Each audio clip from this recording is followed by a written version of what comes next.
नमस्कार।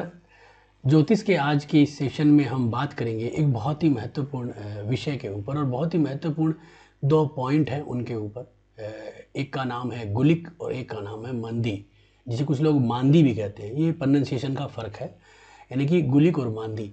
तो आप जो भी सॉफ्टवेयर यूज़ करते हो, कई बार कुछ सॉफ्टवेयर के अंदर जन्म कुंडलियों में नज़र आ जाता है, लेकिन कुछ सॉफ्टवेयर में ये यहाँ पे नज़र नहीं आता। तो आपको जो है वो उसका जो प्रिंट आउट PDF निकालोगे तो उसमें आपको मिल जाएगा। तो इस तरह से आप उसको निकाल सकते हैं। अब इसका महत्व क्या है? गुलिक क्या है? गुलिक जो है वो शनि का पुत्र है और शनि से भी ज़्यादा दुरांतक माना गया है। जातक के जिस भाव में गुलिक बैठ जाए, ऐसे तो गुलिक कहीं भी बैठ जाए ऐसा कोई घबराने का विषय नहीं होता है, लेकिन गुलिक के ऊपर से कोई अशुभ ग्रह निकलता है तब उसकी पीड़ाएं हमें जो है परिणाम देती है।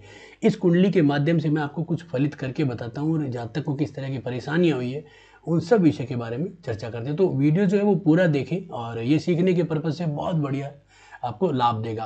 फल आदेश कैसे करते हैं ये सब चीज़ें आप सीख जाओगे। इसमें हम दशमांश कुंडली के द्वारा भी हम कुछ इसमें विशेष पहलुओं को लेंगे। तो आप सबसे महत्वपूर्ण मेरा ये जो यूट्यूब चैनल है इसे सब्सक्राइब जरूर करें, नोटिफिकेशन बेल को भी प्रेस करें। और मैंने इस यूट्यूब चैनल पे 600 से भी अधिक वीडियोस बनाए हैं जिनको आप देखें और उनसे आप अपना जो ज्ञान है वो बहुत अधिक बढ़ाएं। अब गुलिक क्या है कि एक तरह से देखा जाए तो एक बहुत अशुभ है, और ये जब ज़्यादा अशुभ हो जाए जब गुलिक और मंदी दोनों साथ हो और उनको कोई अशुभ ग्रह का भी साथ मिल जाए। वैसे तो अगर हम देखते हैं तो हमारी जन्म कुंडली में 9 ग्रह ही हैं, इन पे ही ज़्यादा फोकस करना चाहिए। बाकी के ये जो उपग्रह माने गए हैं तो इनके ऊपर फोकस जब बन जाता है जब कोई क्रिटिकल सिचुएशन हो जाती है, कुंडली में कुछ चीज़ें जो है वो समझ में नहीं आती। जैसे ये जातक की कुंडली है, अब ये जातक कुंडलियों को दिखा दिखा के भटक रहा है कि ये व्यक्ति के साथ बुरा क्यों हुआ, कब से हुआ, कैसे हुआ, कारण क्या है। तो ऐसे चीज़ों में क्या है कि बहुत सारी चीज़ें, जैसे कि इसका गंडमूल का नक्षत्र है, वो भी एक पीड़ा होती है। और दूसरा क्या होता है कि शनि और चंद्रमा का विष दोष है इसके 12वें घर में, ये भी, और ग्रहण दोष में, ये सारी चीज़ें पॉइंट करती है। लेकिन ऐसे बहुत सारे लोग हैं जिनके ये बिंदुएं होते हैं, फिर भी वो जिंदगी में बहुत कुछ करते हैं, लेकिन कई बार हम देखते हैं कि जातक के साथ कुछ भी नहीं हुआ। तो जो अशुभ ग्रह होते हैं जैसे कि राहु केतु शनि, इनके साथ अगर गुलिक और मंदी आ जाते हैं किसी भाव में, तब जातक और वो भाव जो है वो कमजोर हो जाता है। कैसे कमजोर होता है उसके बारे में बताऊंगा। तो वो भाव अगर कमजोर हो जाता है तो जातक को उस भाव से संबंधित चीजें बिल्कुल ही नष्ट हो जाती है, बिल्कुल ही तकलीफ में चला जाता है। देखिए, अगर आप देखोगे तो यहाँ पे शनि और चंद्रमा, अब मैं इस भाव को क्यों देख रहा हूँ, क्योंकि देखो क्या होता है कि 12वां जो घर होता है वो जन्म कुंडली का एक तरह से सेटलमेंट है, यानी कि व्यय भाव है। व्यय का मतलब है खर्चा, जिम्मेदारियां। अब व्यय वही व्यक्ति करता है जिसके पास इनकम ऑफ सोर्स होता है और परमानेंट इनकम होता है। जैसे आप अगर मकान बनाओगे तो मकान बनाने के योग में 12वें घर का उपयोगिता जरूरी है, क्योंकि मकान बनाने के लिए खर्चा चाहिए। अगर आप अपने लड़के को विदेश भेजोगे पढ़ाई के लिए, या फिर आप कोई शादी करोगे या किसी की भी करवाओगे, तो उसे खर्चा लगेगा। तो जो खर्चा होता है वो कहीं ना कहीं 12th हाउस दिखाता है, जो हमें ये बताता है कि ये व्यक्ति खर्चा करता है, इसका मतलब ये सेटल्ड है। तो सेटलमेंट आप इसे कह सकते हो। तो व्यय स्थान, और व्यय क्या है, ये कौन सा व्यय, ये लग्न का 12वां, यानी कि लग्न के ऊपर व्यय है। अगर जो फिजूल खर्ची होती है वो कौन सा होता है, वो 8वां घर होता है। तो ये क्या है, लगन का, ये हमारे ऊपर खर्चा है कि हमने जो है वो कंप्यूटर लाए, सुविधाओं के लिए गाड़ियां लाई, ये तो सब खर्चे हैं, वो हमें किस तरह से एनालिसिस करने हैं। तो 12वां घर हमारे सेटलमेंट का है। तो जब हम कुंडली देखते हैं और व्यक्ति जब भ्रमित है, जबकि बहुत अच्छे योग भी बने हैं, जैसे कि लग्नेश का 3रे घर में जाना, कम्युनिकेशन स्किल्स को और मजबूत करना।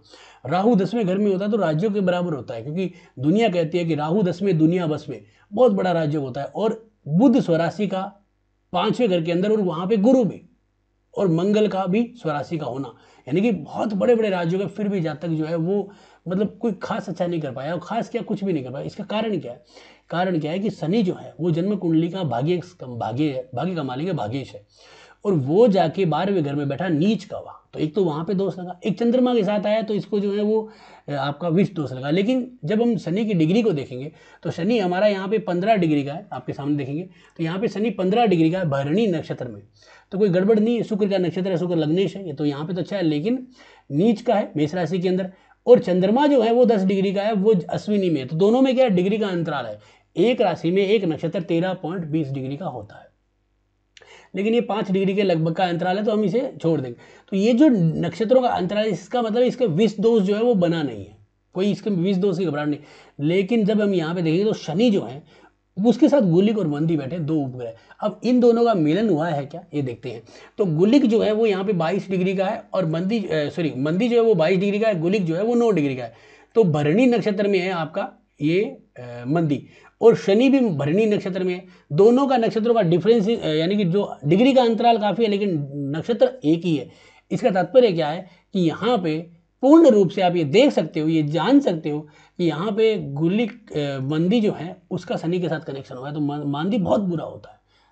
जो ये है ये आपकी गुलिक के बराबर है। और गुलिक के बारे में ये भी कहा गया है कि जब मेघनाथ की कुंडली में सारे ग्रह रावण ने 11वें घर में बिठा दिए थे, तो शनि ने अपनी एक टांग जो है वो 12वें घर में डाल दी थी, अपने पुत्र के रूप में, गुलिक के रूप में, और वो गुलिक उसको पूर्ण रूप से खत्म कर दिया।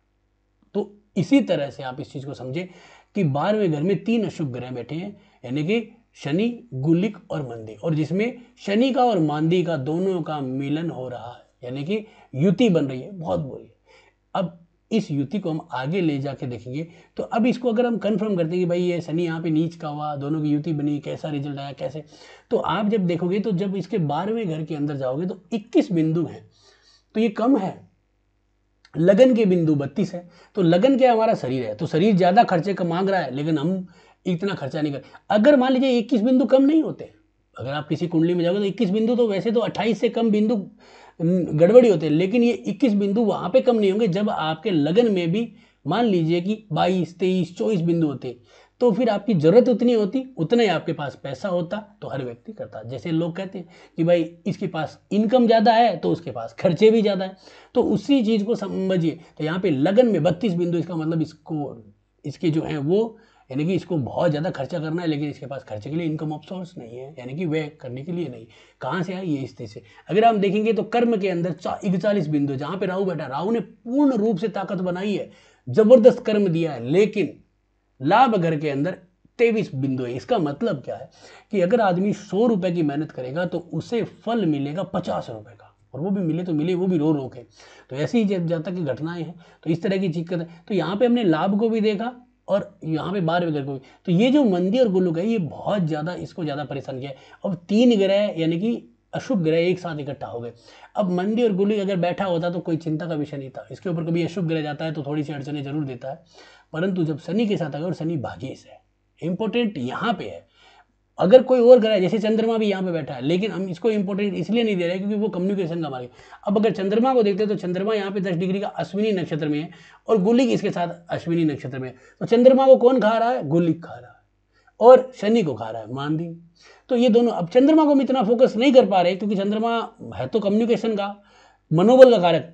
तो मनोबल तो आदमी का घट रहा है, लेकिन भाग्य भी साथ नहीं दे रहा। तो मेन भाग्य और कर्म है, तो वहां से शनि को हम इंपॉर्टेंस ज्यादा दे रहे हैं। तो यहाँ पे हम देख रहे हैं कि जातक के साथ जो घटनाएं हैं वो अच्छी नहीं हो रही है, और उसका कारण ये है। अब अगर हम मेन कर्म की बात करते हैं कि कर्म कर्म पॉइंट यानी कि टेंथ जो इसका भाव है, दसमांश कुंडली, तो उसके अकॉर्डिंग जाते हैं। तो शनि जो है दसमांश कुंडली में जाता है, तो कन्या राशि में गुरु के साथ है, तो कोई बुरा नहीं है, ठीक है, कन्या राशि में है।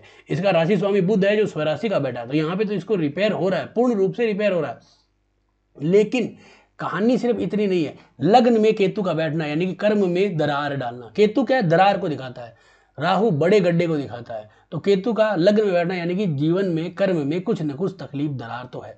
अब इसको और पूरा कंप्लीट देखने के लिए हम क्या करेंगे कि दसमांश कुंडली के जो रूलर होते हैं उनमें जाएंगे। तो यहाँ पे अगर हम देखेंगे तो चंद्रमा जो है, जो कॉन्फिडेंस का कारक है, वो निरति में बैठा है। निरति क्या, एक राक्षसी है, बहुत बुरी होती है, और एक तरह से यहाँ पे जो चला गया वो खत्म हो गया खेल। अब इसके अंदर अगर हम जाएंगे नीचे, तो यहाँ पे देखेंगे तो गुलिक और मंदी, देखिए दोनों यहाँ पे ये रहे गुलिक और मंदी। तो मंदी जो है वो ईशान में है, ये तो कोई बुरा नहीं है। गुलिक देखिए यहाँ पे निरति में, और गुलिक की जो अशुभ था, और गुलिक की जो युति है थी वो चंद्रमा के साथ थी, तो मनोबल बिल्कुल डाउन। मंदी ठीक है थोड़ा, लेकिन मंदी शनि के साथ होने से फिर गड़बड़ हो गया। तो यहाँ पे जो मेन जो मार पड़ी है वो चंद्रमा, और कहीं ना कहीं इस गुलिक के कारण, क्योंकि दोनों के दोनों जो हैं वो निरुति के अंदर आए। निरुति राक्षसी है, बहुत बुरी राक्षसी मानी गई है। तो यहाँ पे यम हो गया, निरुति हो गया, ये काफी बुरे होते हैं। तो यहाँ पे एक तो इस तरह से हुई। अब ये जो गुलिक है इसका, और ये जो मंदी है वो शनि के साथ आई, तो शनि के साथ आने से शनि को भी कंट्रोल कर लिया। तो कर्म, 10वां घर और भाग्य उसको भी ब्लॉक कर दिया। कॉन्फिडेंस, मनोबल, चातुर्यता, लोगों के अंदर बार्गेनिंग करना, मार्केटिंग करना, इन सब चीज़ों को खत्म कर दिया। यानी कि हम ये कह सकते हैं कि जो जन्म कुंडली के अंदर जो 12वें घर में ये 2 ग्रह बैठे हैं, 2 नहीं है, यहाँ पे 4 है, गुलिक और मंदी भी बैठे हैं, और इन दोनों ने दोनों ग्रहों को निचोड़ दिया और खत्म कर दिया। ऐसे ही अगर किसी जन्म कुंडली में राहु केतु के साथ में बैठ जाए तो, और उनके साथ अगर युति हो जाए, तो फिर वो जातक बहुत ज़्यादा परेशानी होगा। और जिस भाव में बैठ जाए और जिस भाव के मालिक से जुड़े उन भावों को देखिए, जैसे कि शनि के साथ जुड़ा तो कर्म और भाग्य दोनों को खा गया, चंद्रमा से जुड़ा तो कॉन्फिडेंस खा गया, मनोबल। तो इस चीज़ को आप इस तरह से देख सकते हो। तो ये बहुत इंपॉर्टेंट। फिर इन्होंने ये नुकसान किया है, इसको आप कैसे जो है फाइनल करोगे, आप जो है वो करोगे सर्वाष्टक वर्ग से।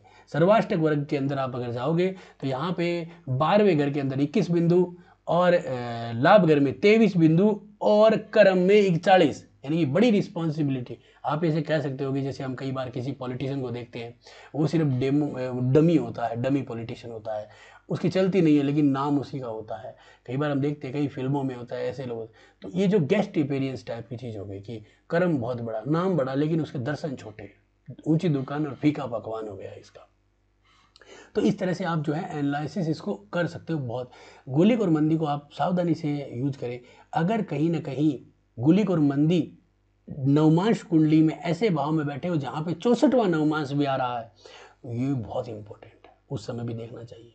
तो ये जो हमने लगन कुंडली से आंकलन लिया था, आप इस तरह से इसको एनालिसिस करें। ये सॉफ्टवेयर जो है वो फ्री सॉफ्टवेयर है, जगन्नाथ वोरा सॉफ्टवेयर, आप डाउनलोड कर सकते हैं, कंप्यूटर सॉफ्टवेयर के अंदर चलता है ये। तो हमने इस वीडियो के माध्यम से ये देखा कि 12वां घर इसका बहुत कमज़ोर है। अगर आप इसके स्ट्रेंथ में जाते हो और वहाँ पे जाके अगर इसके बाहुबल भी देखोगे ना, तो शनि देखिए बहुत ज़्यादा सटबल में कमज़ोर हो चुका है।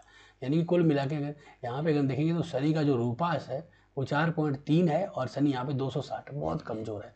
शनि का कमज़ोर होना हमारे लिए फ़ायदेमंद नहीं है। चंद्रमा ने यहाँ पे जो है काला बल तो अच्छा लिया है, यहाँ पे चंद्रमा का बल भी ठीक है, लेकिन जो गुलिक के साथ आ गया, इसका मतलब इसका दिमाग जो है ना वो चलेगा, लेकिन नेगेटिव चीज़ों में चलेगा, नेगेटिव चीज़ों के अंदर चलेगा।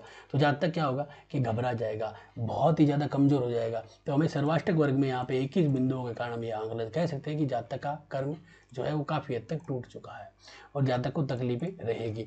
तो आज का ये जो वीडियो था, ये गुलिक और मंदी को अगर हम एक अशुभ ग्रह से जुड़ जाए तो उसके किस तरह के परिणाम होते हैं उनके बारे में बताया। कभी वीडियोस और आगे हम आएंगे तो गुलिक के बारे में संपूर्ण मैं एक जानकारी दूंगा, मांदी के बारे में भी एक संपूर्ण जानकारी। लेकिन आप अगर फास्टली अगर अपनी जन्म कुंडली के माध्यम से इसको फलित करते हो तो इस तरीके से आप फलित कर सकते हो। तो आज का ये वीडियो आपको कैसा लगा ज़रूर बताएं। अच्छा लगा तो लाइक करें, शेयर करें, सब्सक्राइब करें। धन्यवाद दोस्तों।